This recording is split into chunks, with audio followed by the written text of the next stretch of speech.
I'm doing a review for this book, The Interpretation of Dreams by Sigmund Freud. Let's cut to the chase, which is something that Freud knows nothing about. This book was really boring and I wish I'd never bothered reading it. I'm interested in dreams and I'm interested in psychology. So I thought I'd read this book by the groundbreaking forefather of modern psychology, where he discusses the meanings of dreams. Freud is one of those characters who is often referred to. For example, the Oedipus complex, penis envy, and all that. Although I felt I should read up on him myself before referring to his theories, otherwise I would probably misrepresent them. And I chose a book on an area that I'm interested in, and which not many people write about. Most often, dreams are referred to as daydreams at night or pointless imaginings, but I just can't believe this is so. I like dreams, I think dreams are important, and I was intrigued that Freud also thought they were important. But this book was boring. It was written a long time ago, and you can tell.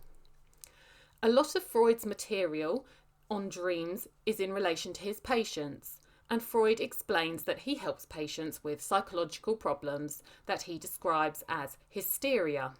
Yes, it's stated. And he analyses his patients' dreams to help work out what the underlying causes are. Freud is open about how this may have changed the dream content from what people would generally dream about. For this reason, Freud also uses his own dreams quite a lot to represent his ideas, as he considers himself a sane and well-balanced person. Freud then discusses the importance of dreams and what he thinks they represent, and how analysing the content of dreams can help people understand and resolve issues which may be complicating their lives. I go through phases of keeping a dream journal, which I really enjoy. I find the process of writing out a dream can reveal things about how you feel about people or situations or something that's been brewing at the back of your mind. I have a problem with remembering dreams. I wake up knowing I've been in a dream, I can feel that there was a lot going on, but as soon as I'm remembering it, I'm forgetting it, and within seconds it's gone. Freud says that people who can't remember their dreams are choosing to repress them. And there may be some truth in that. I have made efforts whilst I've been reading this book to remember my dreams, and some have been interesting to analyse, although most of them seem to be concerned with current things going on that are on my mind. I don't think me endlessly justifying why I don't need an injection needs much further analysis. Freud is clinical when analysing dreams, and he comes to the conclusion that all dreams are a form of wish fulfillment. Therefore, things that you want, however petty you may label these wants in your waking hours, and they may even be negative things to wish for, but in your dreams, your wishes are fulfilled. In your dreams, you play out scenarios where you get what you want, often to the detriment of other people, even those you claim to care about. According to Freud, dreams are made of layers, and nearly all dreams have a deeper layer that goes back to childhood and repressed needs or trauma from that time. On top of this, the messages of dreams have been shrouded in replays of things that have happened over the last day, or memories that have been triggered from events from over the last day. It was all very technical and boring. I should say that every dream is connected through its manifest content with recent experiences, while through its latent content, it is connected with the most remote experiences. The dreams may also be unintelligible because there is confusion caused by a combined method of displacement, inversion, confused language associations, and also the passage of thoughts between subconscious, pre-consciousness, and consciousness. That bit was really the jackpot of boring. There seemed to be an obsession with sexual symbolism in dreams. According to Freud, just about anything in a dream can represent sex or the genitals. which is quite handy when your hypothesis is that hysteria is caused by misguided or unfulfilled sexual desire.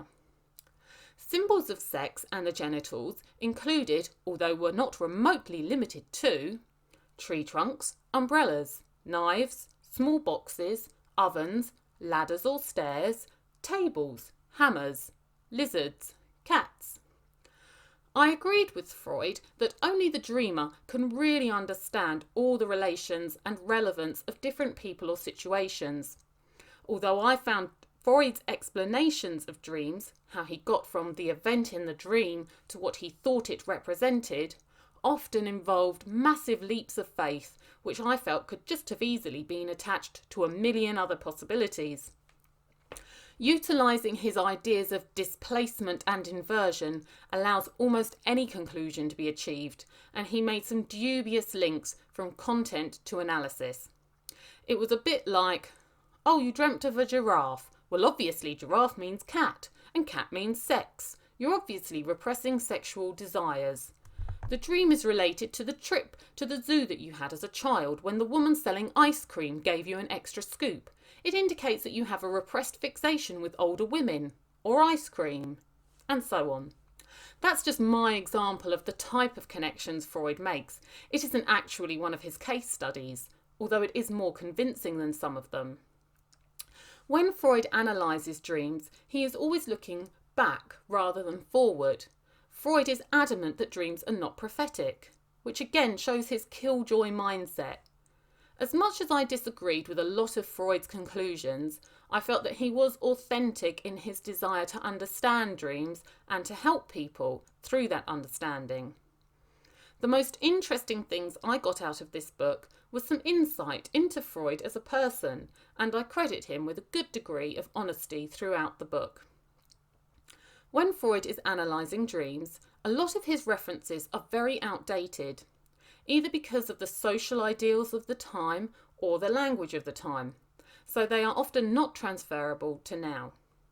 Something striking that ran through this book was how dated the science referenced in it was, and it highlights again how fickle and changeable science is. The science in this book is embarrassingly out of date, as simply as the generous use of cocaine and morphine. This is no insult to Freud. Everyone must work with what they currently have at their disposal. But there is a hubris that comes with science, which often ignores more than it understands, and this can leave its conclusions highly questionable. Science is lectured to us as being certain, irrefutable fact that we must believe, and yet every few decades they change their minds. Science ages very badly compared to the other things that we have to guide us, and this book highlighted that. I did start skim reading towards the end of this book. It was a necessary action to stop myself from slipping into a coma. Freud's use of language is incredibly dull and over-technical. At times, reading this book felt like being trapped in a nightmare of never-ending 19th century corporate speak, where by the end of the long-winded sentence, you've forgotten not only where it started, but also why you wanted to be alive. In fact, I think this is actually the most boring book I've read, and I've read The Spire by William Golding and Ulysses by James Joyce. But the price for most boring book I've read is going to Freud. He's taken two subjects that I'm passionate about, dreams and psychology, and made them as boring as humanly possible. I found Freud's interpretation of dreams quite clinical and uninspiring. Dreams are reduced down to little more than petty, childish needs being realised, however ridiculously that would reimagine reality. I would like to think that as an adult I have progressed further than that, and that my dreams can be harnessed to understand more about the path my life has taken and where it could go, as well as more fundamental aspects about the meaning of life. The truth is that Freud, and all the other boffins, don't really know what dreams are or what they're for.